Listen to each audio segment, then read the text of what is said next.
말씀 함께 보겠습니다. 오늘 말씀은 요한복음 20장 19절에서 31절까지의 말씀입니다. 신약성경 요한복음 20장 19절에서 31절까지의 말씀입니다.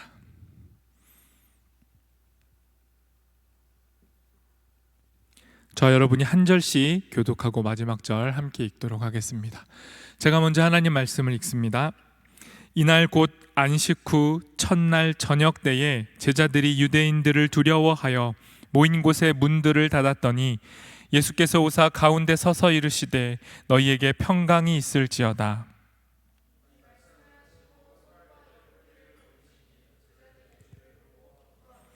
예수께서 또 이르시되 너희에게 평강이 있을지어다. 아버지께서 나를 보내신 것 같이 나도 너희를 보내노라.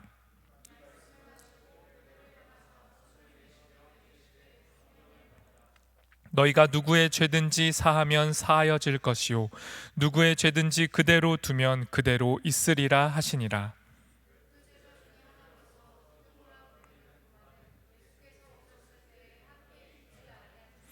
다른 제자들이 그에게 이르되 우리가 주를 보았노라 하니 도마가 이르되 내가 그의 손에 못자국을 보며 내 손가락을 그 못자국에 넣으며 내 손을 그 옆구리에 넣어보고 보지 않고는 믿지 아니하겠노라 하니라.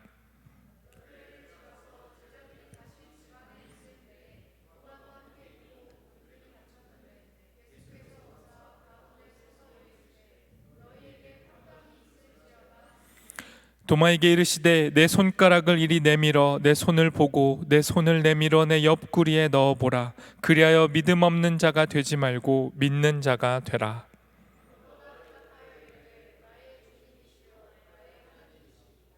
예수께서 이르시되 너는 나를 본고로 믿느냐? 보지 못하고 믿는 자들은 복되도다 하시니라.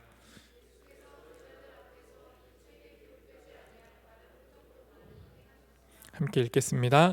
오직 이것을 기록함은 너희로 예수께서 하나님의 아들 그리스도이심을 믿게 하려 하며 또 너희로 믿고 그 이름을 힘입어 생명을 얻게 하려 함이니라. 아멘. 오늘 설교 제목은 왜 부활하셨나요? 입니다. 도발적인가요? 아니죠. 저 혼자 그렇게 생각한 거죠. 잠시 제목을 너무 도발적인가 했는데 여러분 그렇게 안 느끼시는군요. 예수님 왜 부활하셨습니까? 네, 이런 질문인데요. 부활절이 오늘 아닌가요? 맞나요? 부활절. 우리 지난주에 부활절 예배를 드렸잖아요. 근데 오늘도 부활절입니다. 무슨 말입니까?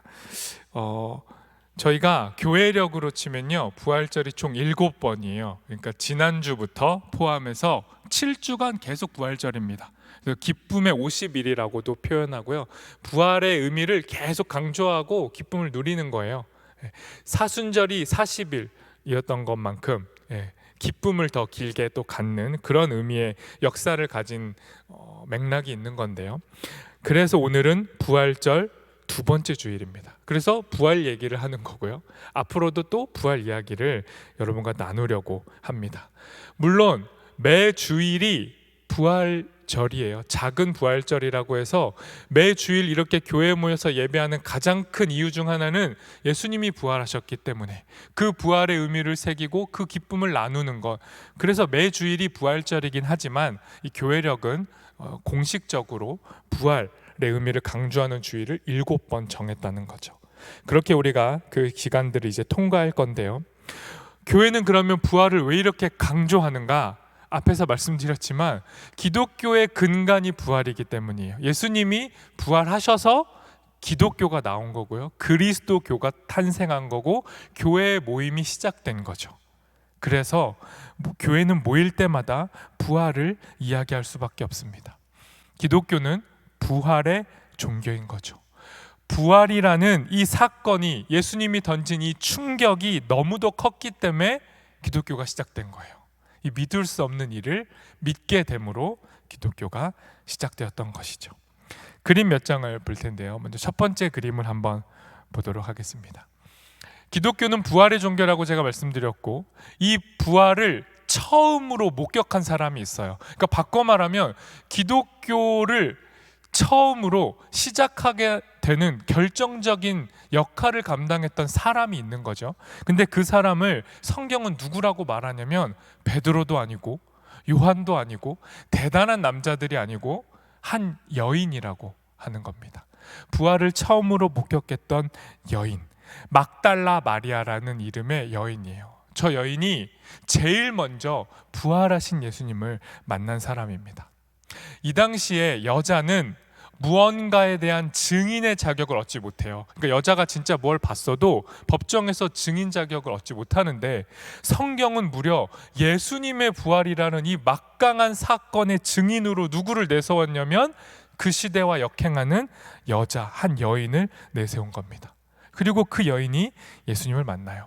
막달라 마리아는 오늘의 본문 앞부분에 많은 이야기들로 또 나오는데요, 7 귀신이 들렸다가 고침을 받은 여자로 알려져 있고, 십자가 아래에서, 우리 고난주간에 제가 설교도 했고 여러분 기억하시겠지만, 모든 남자들 다 도망쳤을 때 끝까지 십자가의 자리를 지켰던 인물, 진정한 예수의 제자라 불릴 수 있던 여자가 이 막달라 마리아였습니다.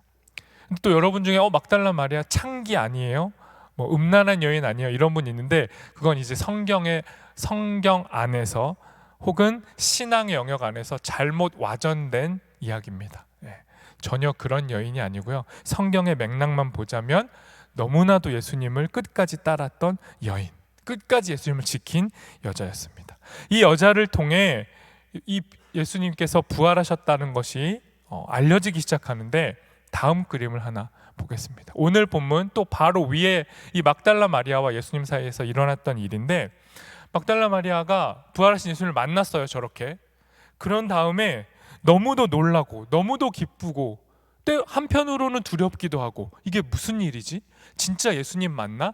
이러한 마음으로 예수님을 만지려고 했어요. 붙잡으려고 했는데, 예수님이 막달라 마리아에게 뭐라고 하셨냐면 손대지 마라, 나를 붙잡지 마라 라고 말씀하셨어요. 왜 예수님이 나를 붙잡지 말라고 말했냐? 이런 건 아닐 겁니다.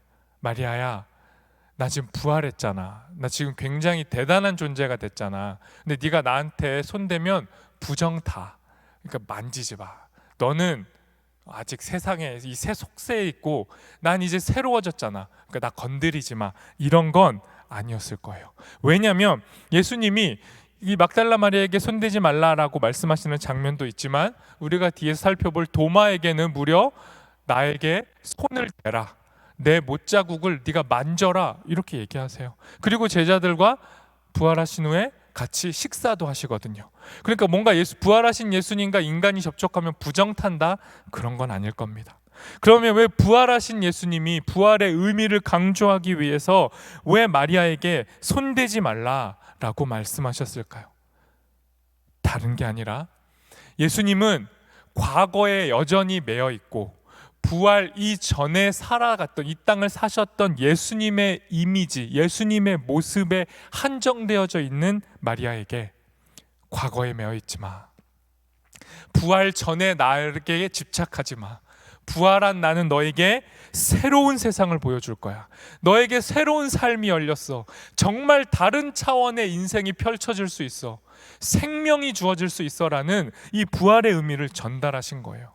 그러니까 그냥 죽었다가 살아난 게 놀랍고 죽었다가 살아난 게 반가운 마리아에게 과거의 무언가가 복구되는 게 부활이 아니라 완전히 새로운 차원이 열리는 게 부활이라고 말씀해 주신 거죠. 그래서 마리아에게 손대지 마라, 나를 붙잡지 마라, 과거의 나에게 매여 있지 말아라 라고 말씀하신 겁니다. 제가 왜 이 이야기를 드리냐면, 부활 안에는 이처럼 다양한 의미들이 있어요. 생명, 다시 살아남, 새로운 차원의 삶, 여러 가지 의미가 있는데, 오늘은 그 많은 부활의 의미들 중에 오늘 본문 속에서 포착되는 부활의 의미에 집중해 보고자 합니다. 예수님이 부활할 거라고 죽기 전에 말씀하셨지만, 예수님이 죽으신 후에 또 실제 살아나셨을 때에도 예수님의 말씀을 기억조차 못했던, 무지하고 무감각하고 두려움에 쌓여 있었던 제자들에게 예수님은 부활의 의미를 어떻게 풀어주시는지 살펴보도록 하겠습니다.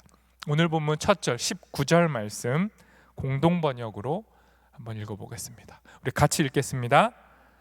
안식일 다음 날 저녁에 제자들은 유다인들이 무서워서 어떤 집에 모여 문을 모두 다 걸고 있었다. 그런데 예수께서 들어오셔서 그들 한가운데 서시며 너희에게 평화가 있기를 하고 인사하셨다.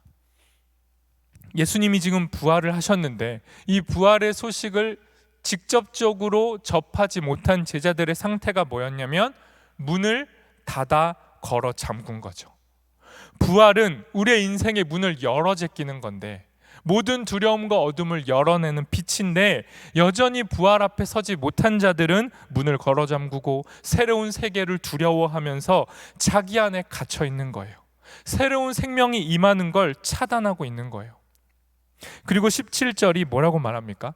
유대인들, 제자들이 유대인들을 두려워해서 문을 걸어 잠갔다라고 말했는데 일면 맞죠?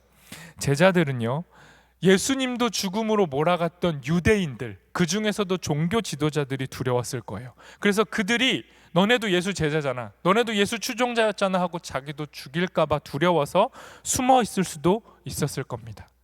그런데 저는 제자들이 정말 문을 걸어 잠갔던 이유는 그 외적인 위험 요소를 넘어서서 자기들이 그토록 예수를 끝까지 쫓아다니겠다라고 다짐했는데, 절대 예수님 안 버려요, 나 예수님 끝까지 쫓아갑니다, 죽어도 예수님 제자로 살게요 라고 해놓고는 자기들의 지금 모습이 너무도 초라하니까, 완전히 예수님을 버리고 도망쳐 있는 자기들의 모습이 부끄러워서 그 두려움 속에서 지금 문을 걸어 잠그고 숨어 있었던 거예요. 여러분, 이처럼 부활은 분명한 사건이고 예수님 분명히 부활하셨는데, 부활을 하셨는데 제자들의 삶이 어때요? 어두워요. 문이 걸어 잠겨져 있어요. 여전히 용서받지 못한 자기의 죄악, 과거의 모습에 사로잡혀 있는 게 부활 후에도 벌어지는 모습이에요. 여러분, 오늘 며칠이죠? 몇 월 며칠이죠? 4월 16일 무슨 날이에요? 이 정도로 빨리 잊어버렸다고요? 오늘 무슨 날이에요? 네, 세월호 사건이 있었던 날이잖아요. 9년 전에 세월호 사건이 있었던 날입니다. 그런데 9년 전 그 세월호 사건 때 전 국민이 집단적으로 트라우마에 걸릴 정도로 놀랍고 당혹스러웠어요. 그리고 그 상처가 지금도 완전히 치유됐다라고 보기 어려워요. 다른 거 다 떠나서 그 당시 세월호가 넘어졌어야 할 만큼 우리나라의 기업의 구조, 기업이 자신들의 이윤을 극대화하기 위해서 배를 개조하고 또 개조하고, 그래서 배가 넘어갈 만큼 그런 일을 벌여도 넘어가줬고, 그것을 관리 감독해야 될 정부도 제대로 하지 못했고, 또 그 배를 타고 있었던 책임을 맡았던 책임자들, 끝까지 사람들을 지켜놔야 했던 그들이 자신들의 위치에서 정직하지 못하고 충직하지 못했던 그 과거의 일이 오늘 9년이 지난 4월 16일에 얼마만큼 회복됐는가, 얼마만큼 좋아졌는가 질문한다면 제대로 대답하지 못할 수도 있습니다. 그런데 이 9년 전 4월 16일에 세월호 사건이 발생했을 때 저는 아동부 전도사였어요. 그런데 여러분, 4월 16일은요 항상 거의 대부분 부활절하고 겹칩니다. 부활절 아니면 고난주간 끝 무렵. 그러니까 그때도 저는 이 세월호 사건을 딱 맞닥뜨리고 충격에 빠졌죠. 그런데 또 부활절을 준비해야 됐어요. 근데 부활절은 아동부니까 아이들하고 부활절 어떻게 보내겠어요? 막 잔치와 축제처럼 벌이잖아요. 보통 선물도 주고 계란도 주고 꾸미기도 하고 그래야 되는데 도저히 그렇게 할 수 없겠더라고요. 그래서 그때 저는 교사들과 또 상의를 한 끝에 부활절이었는데 모든 창문을 다 검은 종이로 다 막았어요. 빛이 들어오지 못하게 하고, 마치 고난주간의 성금요일처럼 어둠으로 가득한 그 예배당에서 촛불을 켜고 그렇게 예배했습니다. 그리고 예배하면서 아이들에게 얘기했어요. 세월호 사건을 다 알고 뉴스로 본 아이들에게 얘기했습니다. 지금은 죽음과 절망밖에 보이지 않는 이 상황 속에 우리 예배하자. 예배를 통해 소망과 평화의 초를 켜고, 지금은 어둠이지만 마침내 부활하신 주님, 반드시 부활하셨고 지금도 부활하셔서 우리와 함께 하신 그 주님 앞에 이 죽음을 어떻게 이겨야 할지, 이 죽음 앞에서 어떻게 반응해야 할지 아이들과 함께 기도하고 예배했습니다. 그리고 끝까지 슬픔에 잠겨 있자라고 말한 게 아니라 이 슬픔이 부활을 통해 극복될 것이다. 슬픔 당한 유가족들, 그리고 지금 우리에게 필요한 건 부활이다라고 아이들에게 나누고 예배했어요. 여러분, 성경이 말씀하고 있는 부활은요, 무엇보다도 몸의 부활입니다. 오늘 제가 좀 부활에 대한 설명이 조금 많긴 한데 좀 잘 따라와 주셨으면 좋겠어요. 성경이 말하는 부활은요, 몸의 부활인데 우리가 사도신경으로 고백하잖아요. 예배를 시작할 때 우리는 몸의 부활을 믿습니다. 몸의 부활을 잘 설명해 주는 말씀이 오늘 19절에 이은 바로 20절 말씀에 등장하는데요. 20절 말씀 공동번역 개정으로 읽어보겠습니다. 같이 읽겠습니다. 그리고 나서 당신의 손과 옆구리를 보여주셨다. 제자들은 주님을 뵙고 너무 기뻐서 어쩔 줄을 몰랐다. 예수님이 부활하셨는데 어떻게 부활하셨다고요? 몸을 입고 부활하신 거예요. 그냥 막 영원, 다리도 없고 붕붕 떠다니는 유령처럼 우리가 흔히 말하는 영혼으로 부활하신 게 아니라 몸으로 부활하셨습니다. 그런데 이 몸이 지금 우리가 입고 있는 이 물리적인 몸의 상태는 아니죠. 왜냐하면 분명히 문이 닫혀져 있었는데 예수님이 지금 갑자기 문 뚫고 들어오신 거거든요. 어떻게 한 건지는 설명 불가합니다. 그런데 예수님 입은 몸은 분명히 제자들이 만질 수도 있고 볼 수도 있는 몸이지만 동시에 우리의 이 차원에 갇히지 않는 몸인 거예요. 그런 새로운 몸으로 부활하셨어요. 부활하신 예수님이 보여준 모습이 다양하기 때문에 우리도 부활한 다음에 어떤 몸으로 부활할지는 상상해 볼 수 있어요. 지금 이 나이대로 부활할지, 죽음 순간의 그 나이로 부활할지, 가장 젊은 때의 모습일지 알 수 없죠. 그러나 중요한 건 몸의 부활이라는 거예요. 이 몸의 부활을 통해 예수님이 이제 펼쳐내실 새로운 세상, 새로운 몸을 입고 새롭게 살아갈 새로운 세계를 보여주시는 거죠. 그게 부활 안에 담겨 있는 의미입니다. 부활은요, 지금의 우리보다는 확실히 나은 우리로 만들어주는 거예요. 여러분, 우리가 부활하게 된다면 우리는 지금 같진 않을 겁니다. 지금처럼 어리석거나, 지금처럼 무지하거나, 지금처럼 한계가 있거나, 지금처럼 이기적이지 않을 거예요. 반드시 우리는 부활한 후에는 하나님의 형상, 원래 하나님이 우리에게 창조하신 그 모습으로 변화될 거예요. 이게 부활의 능력이고 선물인 겁니다. 그러니까 부활은 단지 죽은 사람이 살아났다, 놀라운 기적이다가 아니라 죽음이 왕노릇하고 있는 이 땅, 여전히 수많은 사건과 사고로 어이없이 누군가는 죽어가는 이 땅, 죽음이 왕좌에 앉아있는 이 땅에 죽음에 대해 예수님이 사망을 선포하시는 거예요. 사망, 죽음은 끝이 난다. 생명의 세계가 이제 시작된다. 원래 하나님이 약속하신 그 본연의 창조 세계로 회복된다. 이게 부활이 우리에게 던지는 기쁨의 소식, 복음인 겁니다. 이 기쁨의 부활이 담고 있는 의미 중에 제가 앞에서 말씀드린 대로 오늘은 용서라는 관점으로 이 부활의 의미를 살펴보고자 해요. 그래서 21절 말씀을 같이 읽어보도록 하겠습니다. 부활 안에 담긴 의미, 21절 말씀 함께 읽어보겠습니다. 예수께서 또 이르시되 너희에게 평강이 있을지어다. 아버지께서 나를 보내신 것 같이 나도 너희를 보내노라. 부활하신 예수님이 두려움에 막 떨고 있고 문 다 걸어 잠그고 있는 제자들한테 첫 마디가 뭐였냐면 평화였어요. 평강이 있을지어다, 평화가 있을지어다.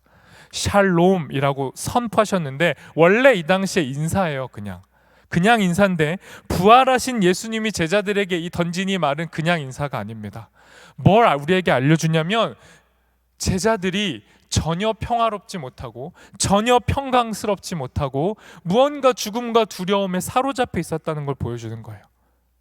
다시 말해서 자기가 예수를 버리고 배반했던 그 자기의 죄악에 묶여서 용서받지 못한 채로 자기 자신을 억누르고 있던 제자들에게 예수님이 말씀하시는 거예요. 평화가 있을 거야. 바꿔 말하면 뭡니까? 내가 너를 용서한다. 더 이상 그렇게 문 걸어 잠그고 의기소침하고 있지 마. 더 이상 그만 좀 자책하고 죄책감에 사로잡혀 있지 말고 문 열고 빠져나와 라고 말씀하신 거죠. 그리고 덧붙여서 이렇게 말씀하셨어요. 내가 너희를 보낸다. 하나님 아버지가 나를 너희에게 보내서 너희에게 용서를 선포한 것처럼 나도 너희를 정죄하지 않고 용서하니까 너희도 이제 세상에 가서 여전히 문 걸어 잠그고 살아가고 있는 이들의 문을 열어 제끼면서 말해줘. 가서 말해줘. 당신도 용서받았습니다. 당신도 예수 그리스도의 이름 안에서 용서받을 수 있습니다. 라고 부활의 복음을 전하라고 말씀하신 겁니다. 이어지는 22절도 같이 읽어보겠습니다. 22절 말씀 같이 읽습니다. 이 말씀을 하시고 그들을 향하사 숨을 내쉬며 이르시되 성령을 받아라. 예수님이 뭐라고 말해요? 성령을 받아라.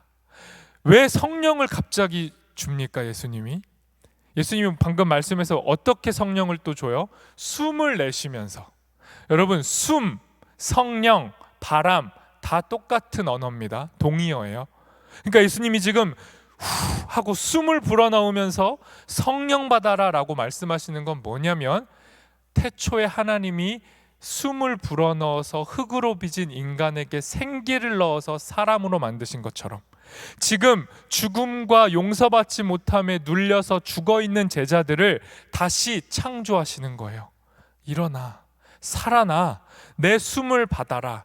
그렇게 숨을 불어넣으시면서 성령을 받아라 라고 말씀하신 겁니다. 그러니 용서는, 부활의 시작은 성령을 통해 가능한 겁니다. 성령을 통해 우리는 용서의 자리로 나아갈 수 있는 거예요. 23절 말씀도 읽어보겠습니다. 오늘 본문 중에 저는 개인적으로 가장 중요하다고 생각하는 본문 말씀입니다. 23절 같이 읽습니다. 너희가 누구의 죄든지 사하면 사하여질 것이요 누구의 죄든지 그대로 두면 그대로 있으리라 하시니라. 여러분, 이 말씀 빨리 눈으로도 보고 잘 읽어보세요. 무슨 뜻인지. 이 말씀 이런 겁니까? 내가 누굴 용서하면 죄는 사라지고 내가 누구를 용서하지 않으면 그 사람 죄는 그대로 있다, 이 말씀이에요? 분명히 그렇게 써 있죠. 그런데 이 말씀의 용서의 주체, 죄를 사하는 용서의 주체는 누구냐? 이 말씀을 하시는 분이에요. 이 말씀을 누가 합니까?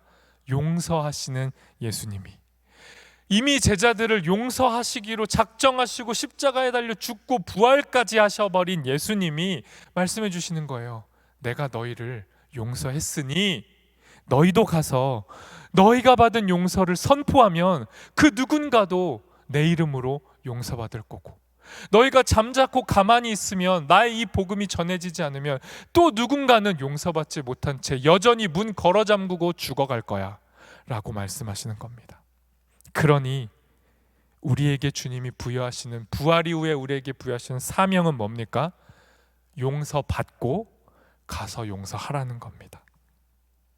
정죄감, 죄책감, 패배의식, 수치심, 무기력, 여러분 안에 다 있는 거잖아요. 뭘 해도 안 돼. 왜 이렇게 안 돼? 그리고 계속 비교하고 다시 다짐하고 무언가 새롭게 해보려 하지만 다시 고립되고, 그렇게 몇 날 며칠을 보내다가 1년 2년이 가다가 점점 나이를 먹어요. 지금 뭘 할 수 있을까?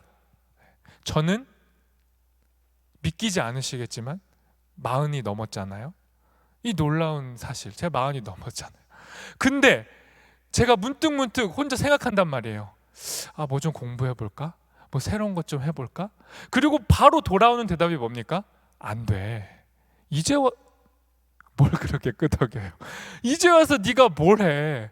또 지금 애기 잘 봐라, 애기 잘 봐. 육아 잘해. 아내나 더 사랑해줘. 네가 지금 뭘 새롭게 지금 가서 제자 하고 한 명 한 명 청년들 그거 신경 쓰지. 뭘 너가 지금 막 그냥 대답이 막 저에게 날라옵니다. 넌 안 돼. 새로운 거 못해.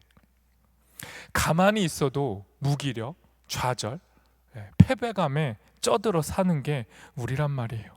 그런 우리를 다시 살려놓으려고, 아니 진짜 살려놓으려고, 완전히 새롭게 하시려고 부활하셨다니까요. 예수님이 스스로를 용납하고 용서하지 못하는 우리를 용서하시려고 부활하셨다고요. 그러니까 십자가는, 부활은 죽음과 사망에 대한 사망 선고가 맞다고요. 그 무엇도 우리를 억누르지 못해. 세상이 우리를 지배하지 못해. 어떤 돈의 수치가 우리의 인생의 성공과 실패를 결정짓지 못해라는 이 말도 안 되는 이야기를 우리에게 던져주시기 위해 죽으시고 부활하셨다고요. 그러니 부활은 전에 없던 사건이에요. 자본주의 안에 없던 선포고요. 이 시대의 어떤 역사 속에서도 존재한 적 없던 새로운 생명이에요. 가능하다. 너희도 가능하다.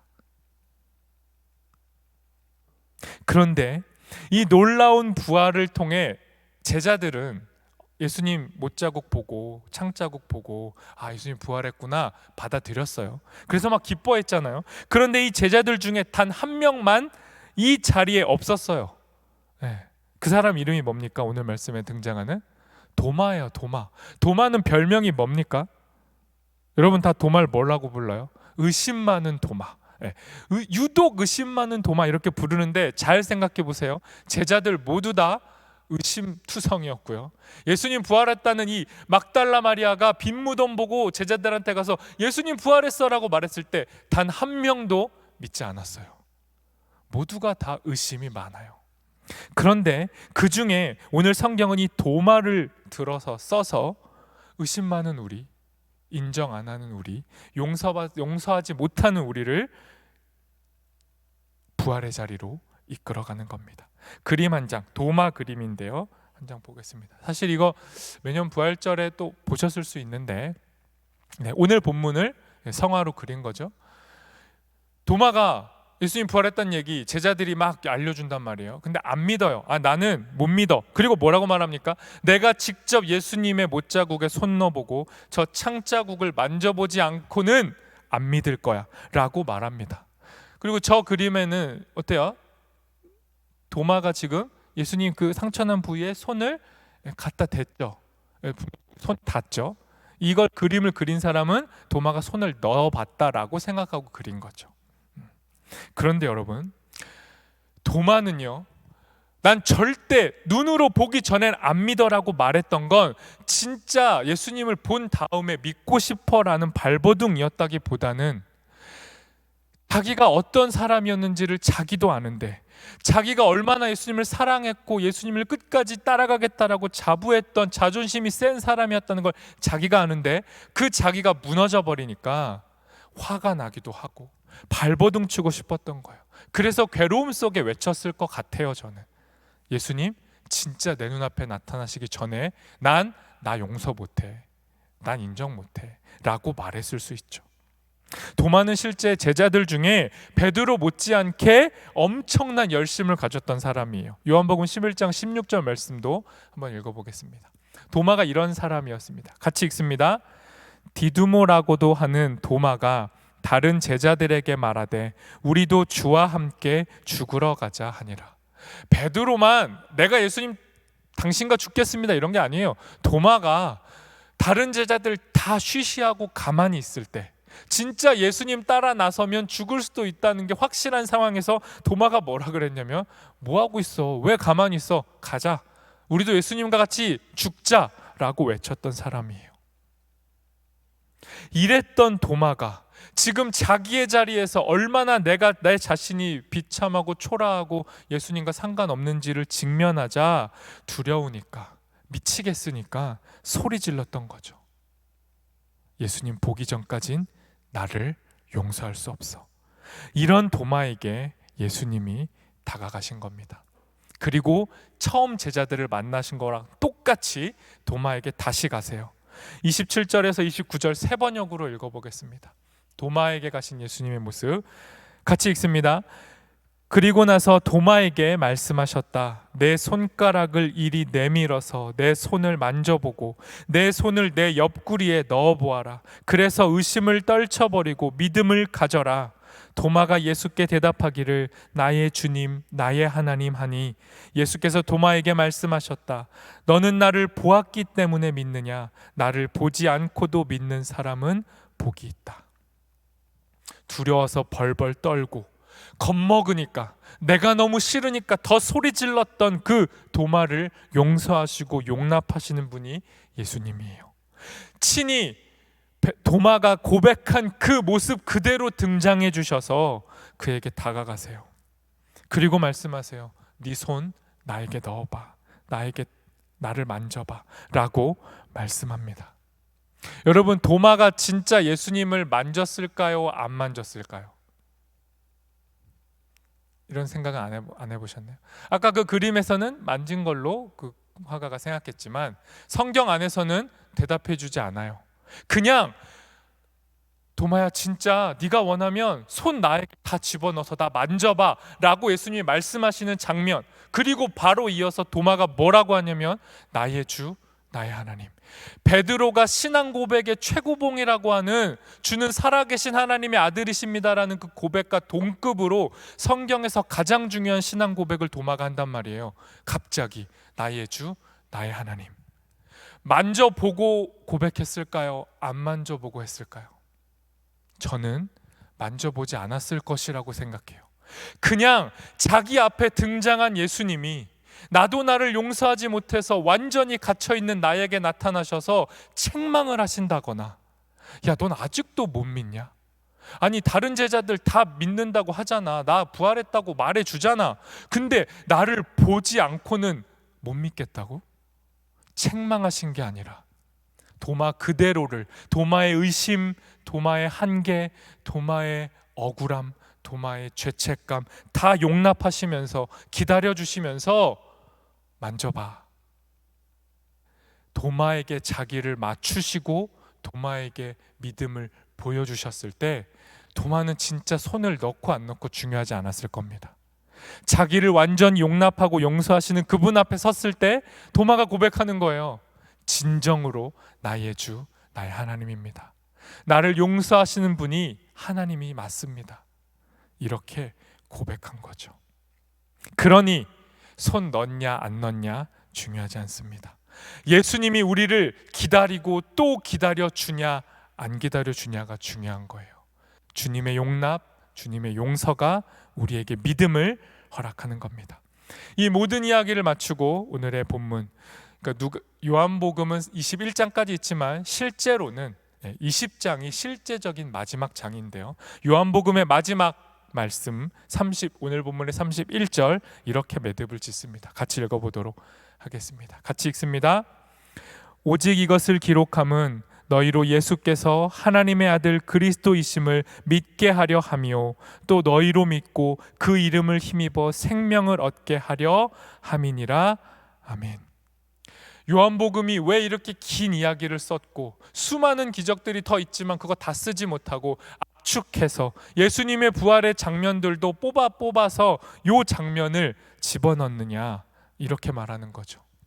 예수 그리스도가 하나님의 아들이심을 믿게 하려고, 그걸 믿고 생명을 얻게 하려고 기록했다고 이야기하고 있는 겁니다. 여러분, 우리는요 도마보다도 더 못하죠 지금. 왜요? 우리 도마는 그래도 내가 보면 믿겠습니다 이렇게 외친 거고, 그런데 예수님이 도마를 통해 뭐라고 말씀합니까? 보고 안 보고의 중요성이 아니라 용서받지 못한 자 앞에 끊임없이 더욱더 기다리시며 자기를 드러내시는 예수 그리스도를 통해서만 생명을 얻는다라는 이 진리를 도마를 통해 우리에게 알려주신 거예요. 그래서 요한복음 마지막 장 마지막 절은 이렇게 말씀하는 겁니다. 예수를 눈으로 보고 만져보고 그때서야 믿게 되는 것이 아니라 우리를 용납하고 용서하시는 하나님의 아들의 이야기, 이 기록된 성경의 이야기, 기록될 뿐만 아니라 오늘 이렇게 또 선포되어지고 또 선포되어지고 우리가 묵상할 때마다 다시 경험하게 되는 이 말씀을 통해 우리는 부활할 수 있다, 생명을 얻을 수 있다라고 말씀하고 있는 겁니다. 오늘 설교를 정리하고 요약하도록 하겠습니다. 예수님은 변함없이 오늘도 우리에게 찾아오세요.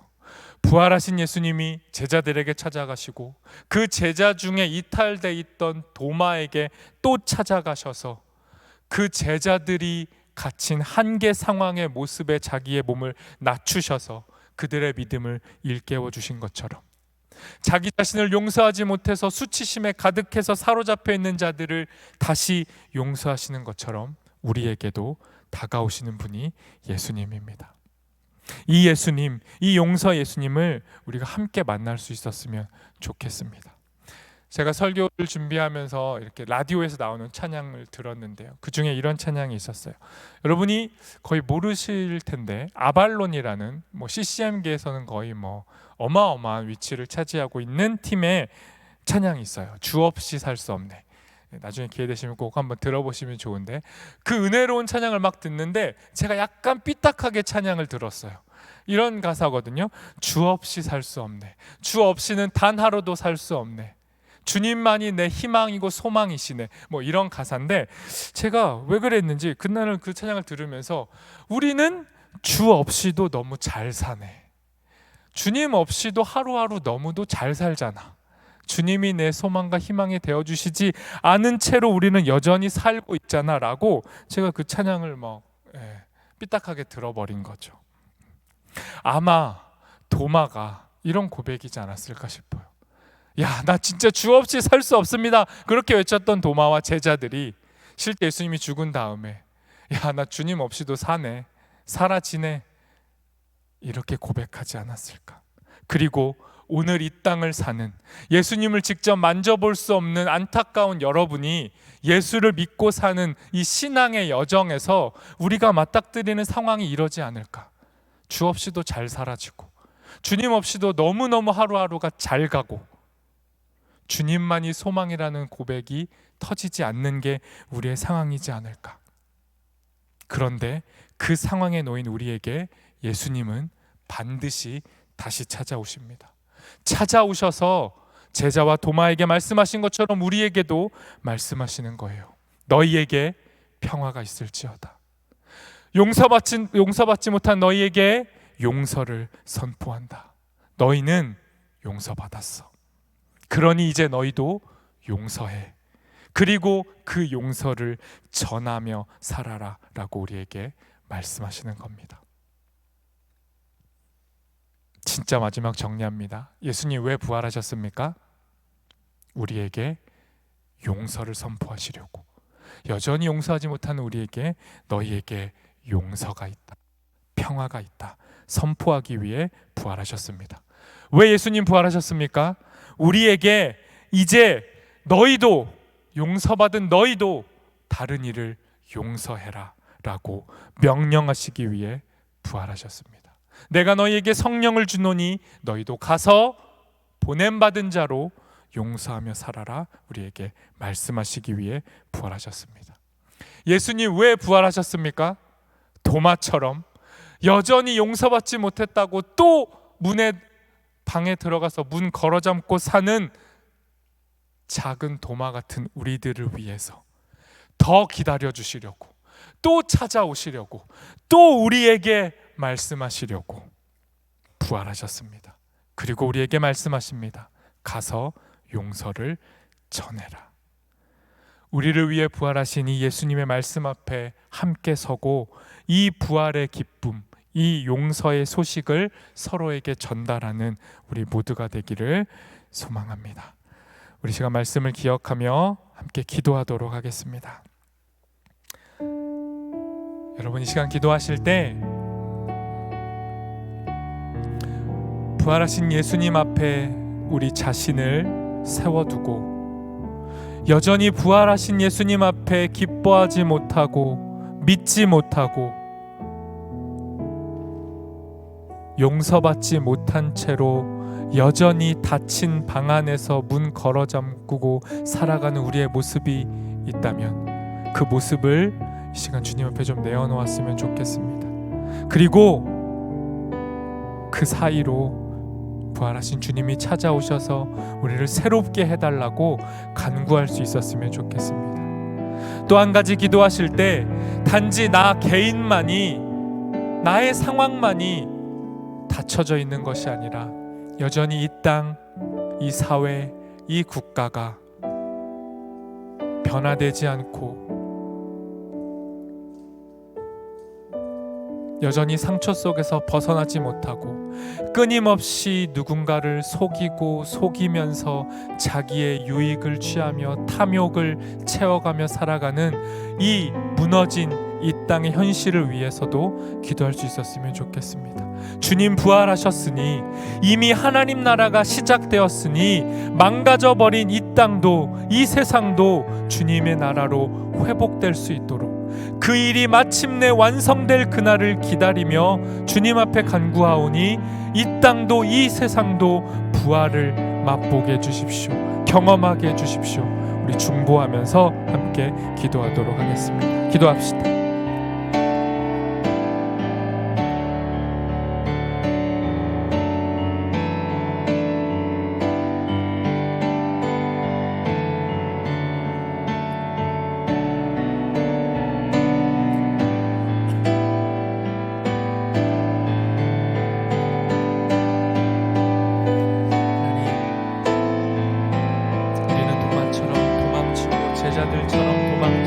제자들처럼 의심하고 도마처럼 의심합니다. 부활하신 주님을 앞에 두고도 여전히 부활하셔서 우리와 함께 하시는 주님이 우리와 함께 하심에도 그것을 깨닫지 못하고 눈을 가리우고 살아갑니다. 그런 우리에게 주님 오늘도 찾아와 주십시오.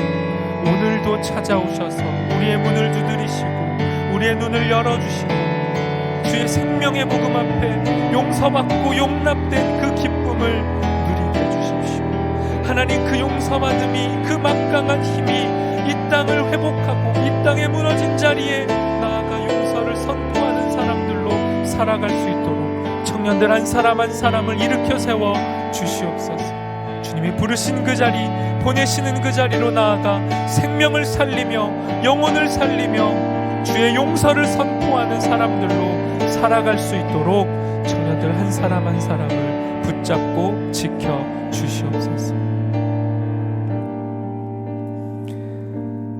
하나님 감사합니다. 부활하신 주님, 부활하신 예수님, 우리에게 말씀해 주시니 감사합니다. 주님은 변함없이 살아계셔서 지금도 우리에게 찾아오시고 우리의 마음의 문을 두드리시고 우리의 문을 여시고 우리의 자리에 오셔서 당신이 누구이신지를 보여주시는데, 주님, 우리의 마음이 연약하고 의심 많고 여전히 두려워하고 우리 스스로를 용서치 못하는 우리의 죄악 때문에 주님을 만나지 못하고 있다면 주님 오셔서 그럼에도 또 두드리시고 우리의 마음의 문을 또 여셔서 진실로 부활하신 주님을 만날 수 있는 은혜를 허락해 주십시오. 그 용서받은 은혜를 통해 세상에 나아가 용서를 전달하는 부활의 증인들로 살아가도록 우리 한 사람 한 사람 이끌어 주시옵소서. 예수님의 이름으로 기도합니다. 아멘.